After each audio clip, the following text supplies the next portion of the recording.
We are living in unprecedented times. The COVID-19 pandemic is raging throughout the world, our country, and our communities. There's so much turmoil within our households as we try to cope with something that we have never experienced before. States have shut down, schools have shut down, and we parents are left with the task of teaching our autistic children. It seems to be such an impossible task because we lack the confidence, the time, the skills to teach our children effectively. These are overwhelming times for us and our children. As a result, in many instances, our children are unable to learn and so have regressed.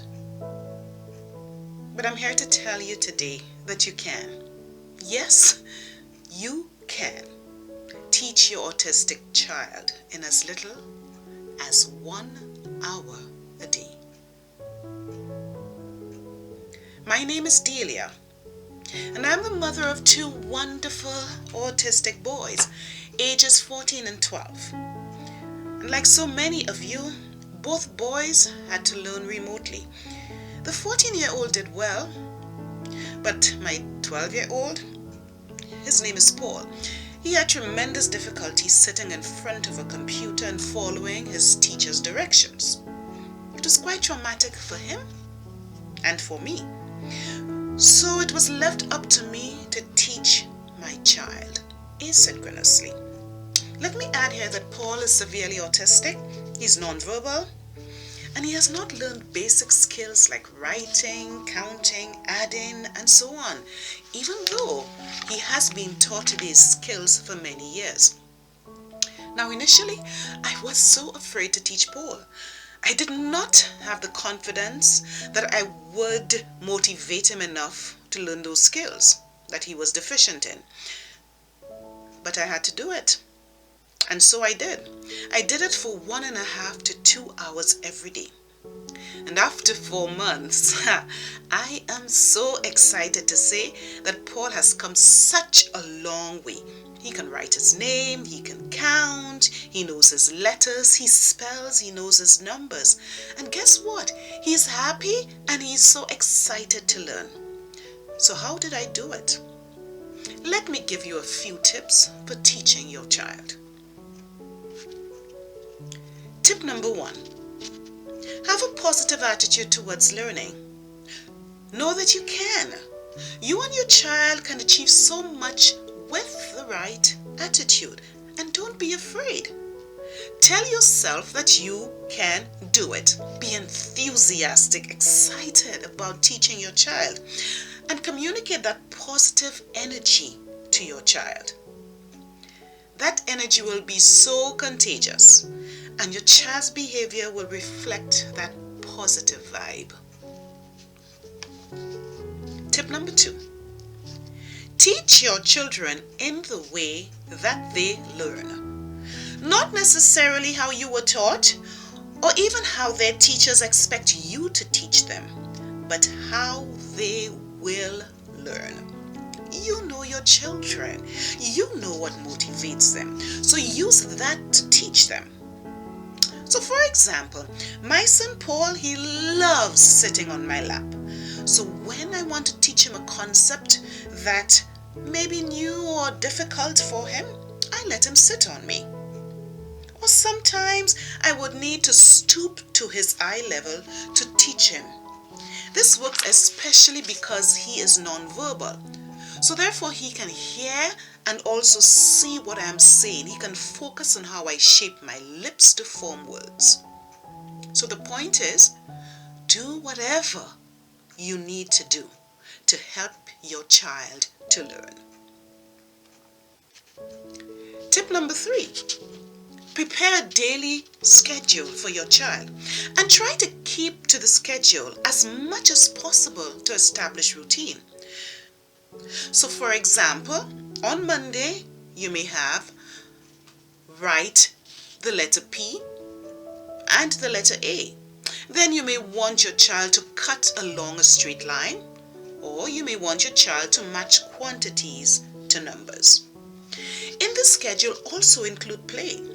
Our children love to play, And much can be learned through play, so play with them. Also include chores. That is also a learning experience. So for example, have them do laundry with you. They can learn to sort clothes by type and color. Let them put away the dishes. My son puts away the silverware and he sorts that. What about having your children follow a recipe to cook or bake something? With your help, of course. Just doing this, they can learn so many skills like reading, following directions, and measuring.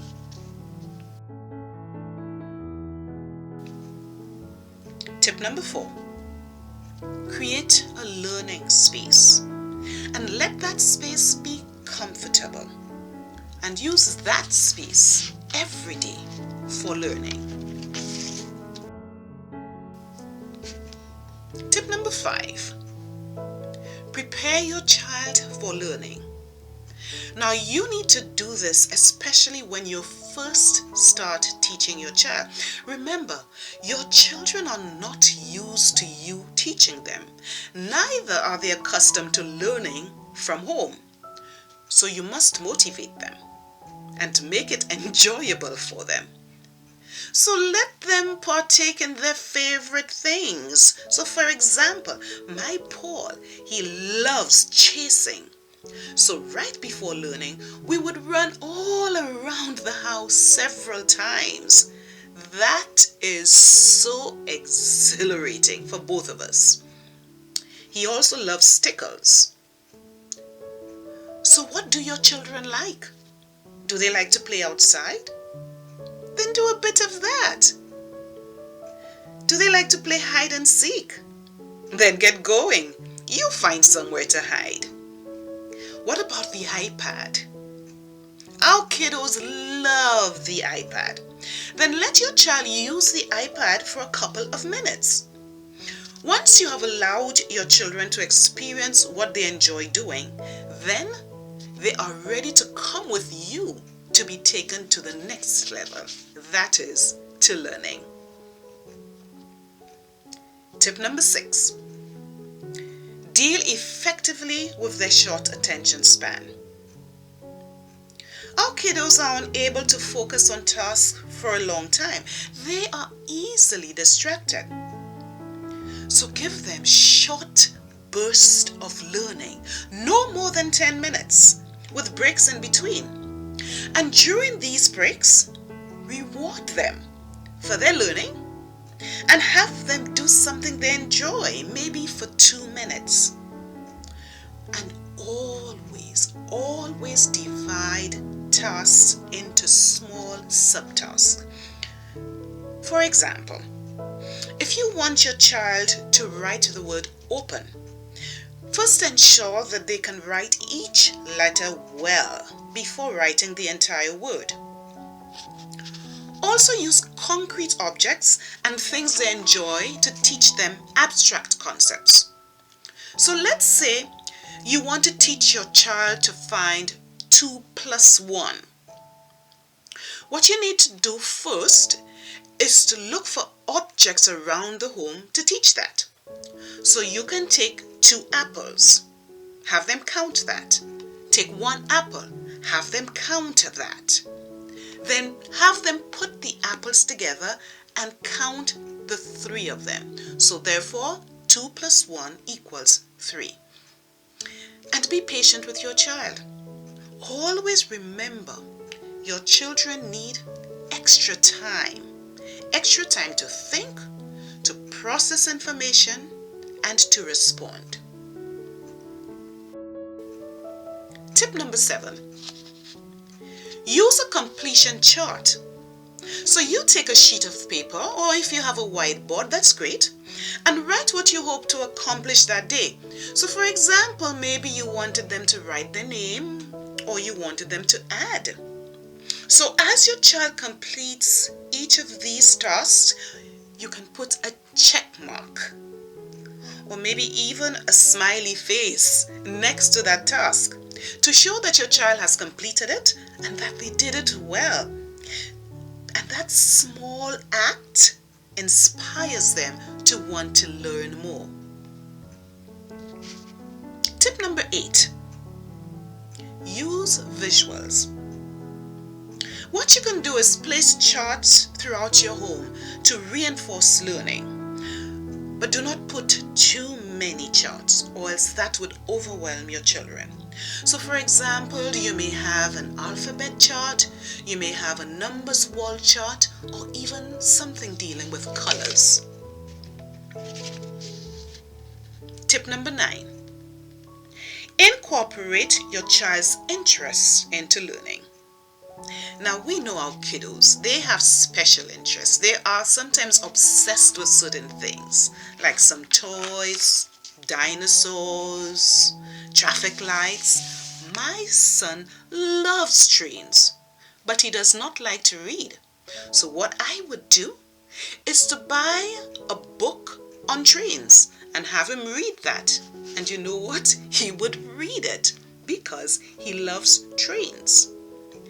Now, when your children see that you understand them and that you also want to experience their love for whatever obsessions they would have, they are so happy and they would be so willing to learn.